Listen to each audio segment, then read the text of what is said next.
गिरवी तालुका फलटण येथील गट नंबर 578-1 या शेतामधील कारले पिकाच्या उत्पादनासाठी मंडप तयार करण्यात आला होता।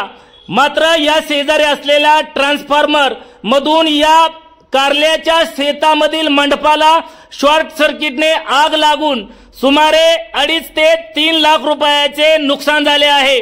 यामधील मल्चिंग पेपर टाकले होते, तसेच ड्रीप पाईपलाईन टाकण्यात आली होती। या शेतामध्ये वेल चढवण्यासाठी नायलॉनची जाळी वापरण्यात आली होती। या शेताच्या बाजूला असलेल्या डीपी मधून शॉर्ट सर्किट होऊन आग लागली।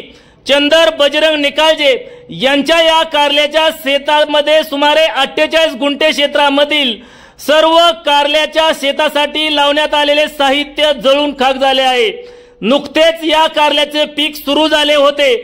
21 एप्रिल रोजी सकाळी 8 वाजण्याच्या सुमारास ही घटना घडली आहे। याबाबतची माहिती वीज वितरणच्या कर्मचाऱ्याला देण्यात आली आहे। अद्यापपर्यंत 4 वाजेपर्यंत घटनास्थळी याबाबत कोणीही दाखल झाले नाही।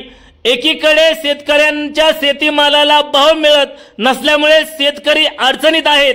अशातच वीज वितरणच्या ट्रान्सफॉर्मरला शॉर्ट सर्किट होऊन कारल्याच्या सर्व शेतातील मंडपाला आग लागून मोठ्या प्रमाणावरती नुकसान झाल्यामुळे यामध्ये गुंतवलेले भांडवलही काढणे शेतकऱ्याला अवघड झाले आहे।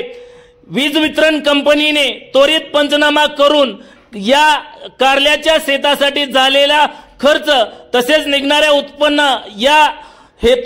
याकडे बघून नुकसान भरपाई देण्याची मागणी शेतकऱ्यांमधून होत आहे।